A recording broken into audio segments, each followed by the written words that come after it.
শরীয়তপুর ১ আসনে স্বতন্ত্র প্রার্থী সৈয়দ নজরুল ইসলামের পক্ষে সমর্থনপত্রে স্বাক্ষর করেছেন মৃত ইমরান মোল্লা। এতে বাতিল হয় তার মনোনয়নপত্র। আপিলে তিনি জানান ২২শে ডিসেম্বর সমর্থনপত্রে স্বাক্ষর করার ৫ দিন পর মারা যান ইমরান মোল্লা। আজ শুনানিতে কমিশন তার প্রার্থিতা ফিরিয়ে দিয়েছে।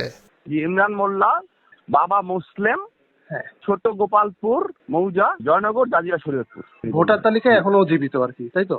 ইসির যে লিস্ট আমরা পেয়েছি সিটিতে, সেখানেও সে জীবিত দেখানো হয়েছে এবং বাড়িতে যে আইডি কার্ডটা পাওয়া গেছে সেটাও সে আইডি কার্ড ছিল।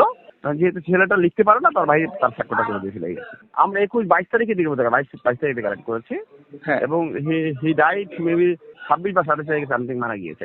তবে স্থানীয় ইউনিয়ন পরিষদের সদস্য জানিয়েছেন ইমরান মোল্লা মারা গেছে অন্তত ২ মাস আগে। মারা গেছে ইমরান, মারা গেছে আর কি। ইমরান কবে? আমি ঢাকা ছিলাম কয়েকদিন অসুস্থ, আমি আইয়া বাচ্চা আইয়া শুনি যে মারা গেছে। আর মনে হয় ২-৩ মাস হইব। লড়াইয়ের ময়দানে ফিরতে প্রার্থী নিজে কিংবা আইনজীবীর মাধ্যমে শুনানিতে অংশ নিচ্ছেন। প্রথম দিন প্রার্থিতা ফিরে পেয়েছেন ৫২ জন। ঢাকা ৯ স্বতন্ত্র প্রার্থী হিসেবে আমি যে মনোনয়নপত্র দিয়েছিলাম, আমার প্রার্থিতা বৈধ ঘোষণা করা হয়েছে। সকলের জনসমর্থনেই ইনশাল্লাহ আগামী নির্বাচনে আমি প্রার্থী হিসেবে লড়াই করতে পারবো। সেজন্য সবাইকে ধন্যবাদ। এখানে আমার আইনজীবী টিম আছে, তাদেরকে ধন্যবাদ। আমরা আশাবাদী আপিলে আমরা ন্যায় বিচার পাবো।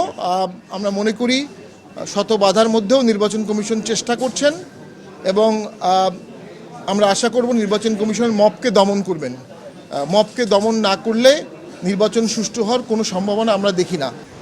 এদিকে আদালতের নির্দেশে পাবনা ১ ও ২ আসনে নির্বাচন স্থগিত রাখা হয়েছে বলে মাছরাঙা টেলিভিশন সহ বেশ কিছু গণমাধ্যমের সংবাদ প্রচার হলেও কমিশন সচিবালয় বলছে সংবাদটি সঠিক নয়। যদিও গত ৬ জানুয়ারি তাদের জারি করা চিঠিতে দেখা যায় আরও আগেই এই ২ আসনের নির্বাচন স্থগিতের সিদ্ধান্ত হয়েছে।